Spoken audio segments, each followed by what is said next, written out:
impressions are everything, and in the wide world of gaming, reversing that impression is a monumental task. It's not impossible, but quite an uphill battle. Cyberpunk and No Man's Sky, to name a few, have overcome those disastrous launches and/or reveals and have proven to become a larger, long-term, worthwhile experience for those who play them.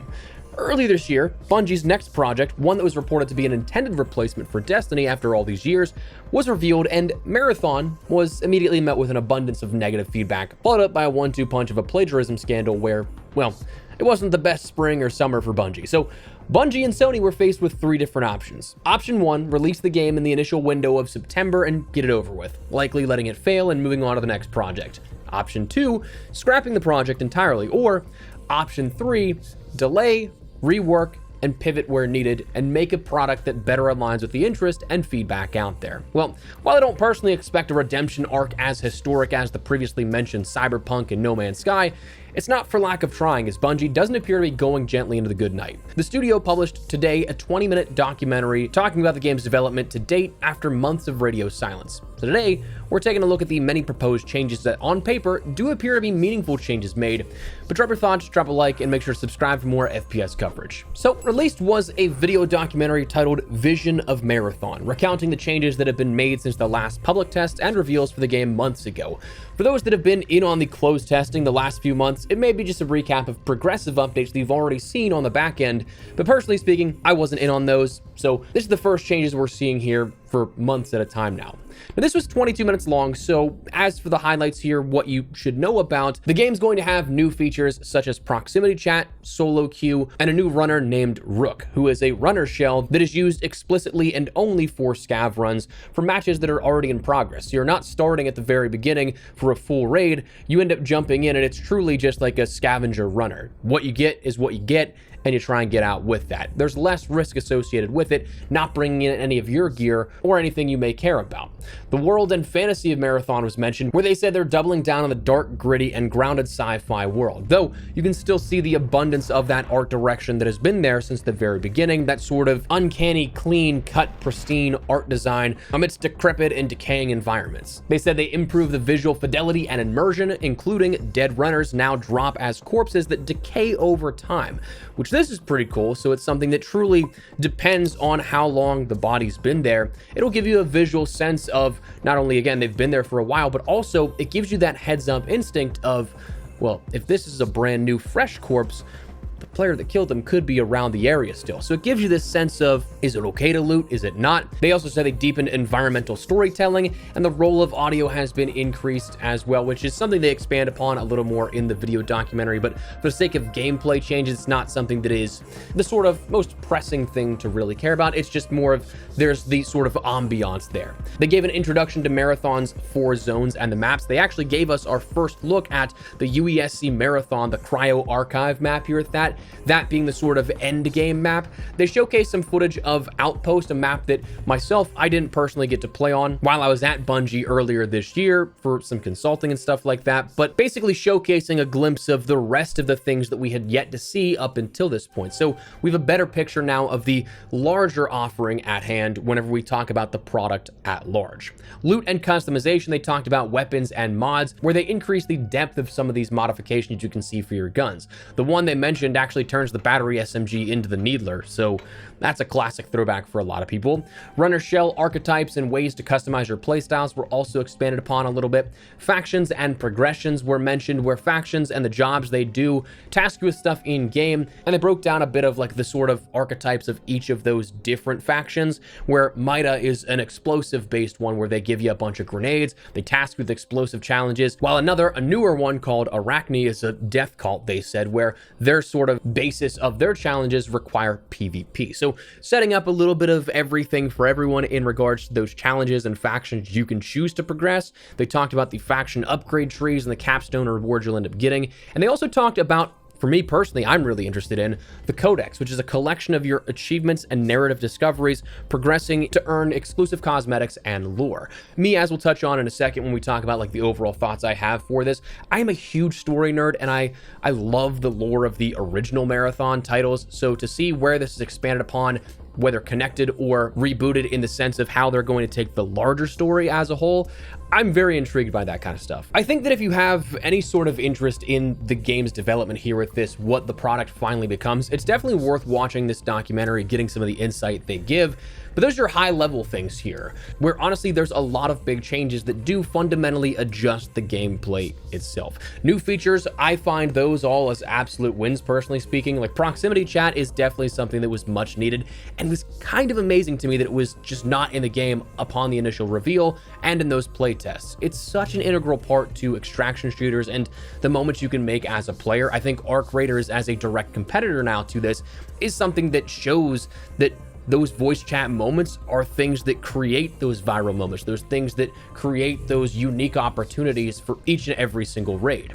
Solo queue is also something that was kind of baffling we didn't see at the very beginning, but it's nice to have now at this point. I'm curious if there's going to be any duo prioritization in the future, but I mean, solo was absolutely abysmal in the game beforehand, and being only queued up with upwards of trios, it was unlikely you were going to end up seeing another solo in those matches. But like with the hero-based elements that we'll touch on shortly again in my thoughts there, going up against the 3-stack was just an unbelievably uphill task. And the Rook, I like this idea personally. Like there was a limit on your free loadouts that you could take for the game in prior testing, so the ability to have just a scav run at its core is pretty cool. Dropping you in an already active raid, that's an interesting dynamic twist that I think makes it a bit more fair as well. There's no risk for what you have to bring in for your own stuff, but at the same time, you're also likely not going to get the best loot out there unless you come across some players that you can either kill or happen upon their dead body because you're going to be late to the party. The visuals, I do think they made this grittier in feel while still retaining those elements of like the clean, surgical by design, but also kind of in an uncanny way. Like it's too pristine and somewhat off-putting as a result, making it a little bit eerie in that sense. So mixing that with a grittier feel, a grittier texturization of items, it's definitely a change up from the almost empty feeling of what we had beforehand. I also really dig the ability for dead runner corpses to decay over time. That kind of stuff is going to be a great indicator for the game's gameplay loop, and will be one of those if you know this tip, you know this tip situation where players can use that to decipher if an area is potentially safe or potentially not. Now, overall thoughts on Marathon as a whole, I think that objectively what we saw today was a lot of good changes. Prox chat, solo queue, art direction updates, things with more focus on the narrative like the codex. I still personally definitely could do without the hero shooter elements, and frankly, I think my dream for this game and its lore would have been a sort of narrative following the original Marathon trilogy, or potentially a reboot, but also being like a single player narrative driven game. That'd be like my dream for this, but like for what it is, I think these were nice changes to the game and what we saw from its reveal.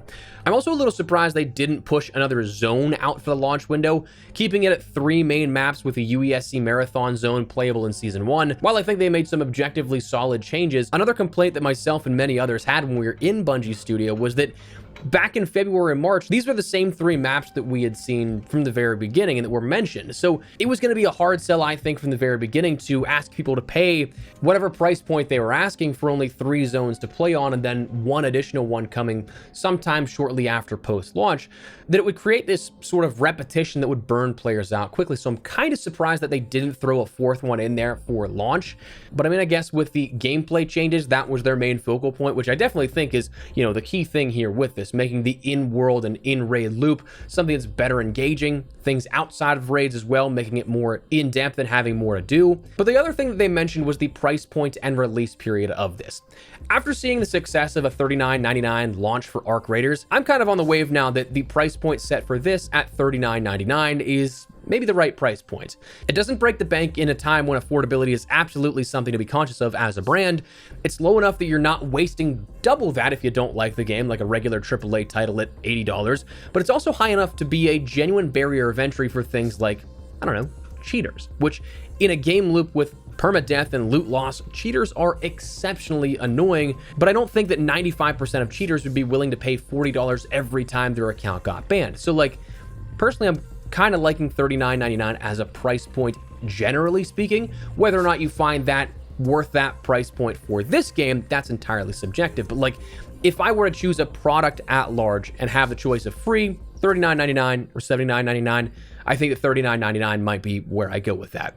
The release window, they detailed that this is going to be releasing in March. Officially speaking, it is now confirmed to be launching in March of 2026.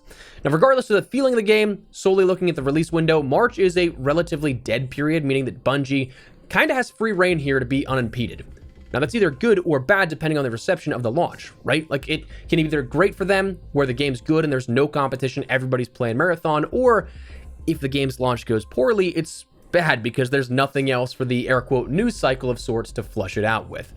All eyes would be on that launch. Not to mention that's just hypothetically in terms of competition and calendar. Whether the game is ready to go by then or not, that is an entirely different discussion. I do think that if they can completely change the game and make it an enjoyable product for all players at a large scale from the time of when the betas were, like at that point 10 months earlier, that's an undeniable win for Bungie. That's a lot of crunch though from then to March, and even more importantly from now until March. So in an optimistic viewpoint, I'm hoping this is good because March is again going to be exceptionally dry for shooters, it seems. Potentially a season 3 for Battlefield. There's surely going to be a Warzone anniversary of some kind, and then Arc Raiders. Who knows what's going to be happening at that point because we're just still too early on to predict the content and seasonal cadence of their content drops. So a new shiny thing for gamers diving into. March isn't a half bad launch time if it can be worked out properly. So that said, my sort of hot take on this is that I want this to do well. I'd say it's hot because I feel like every bit of conversation around this game, and honestly, just so much stuff on the internet in general, is just people wanting to be miserable and wanting things to fail. But like, I want this to do well. From the video documentary, there's objectively many changes from the reveal to now that I think are better. The described depth in world seems improved upon, which was a huge gripe of mine at reveal. The new mechanics of prox chat, dedicated scav runners, and so on and so forth, down to things like settling the art debacle months ago with the original artist to their apparent satisfaction. It seems like strides have been made to genuinely alter this game and build it out further. So like, I'm cautiously intrigued once again. I would definitely like to play this updated version of the game and get a better sense of the feel and scale, but from what's presented, it's nice to see some fight from Bungie to try and course correct after a disastrous reveal instead of just rolling over. I'm sure that between the online sentiment they ended up seeing and the pressure from Sony, that office was probably a pressure cooker. Like, I can't even imagine that. So the game may not be for everybody. I still think there are parts that I wish would be different, and I get that entirely, but like, I think respect for seeing it through. But anyways, wanted to fill you guys in because we did follow this project from the very beginning. I mean, we talked about Marathon from when it was initially like teased years ago. So like, to follow from then to then the reveal earlier this year to where we are now, just wanted to fill anybody in who is maybe following along like I've been following along. So let me know your thoughts down below. Drop a like if you guys enjoyed the video, subscribe to the channel if you guys are new, and I'll see you guys in the next one. Take care and peace.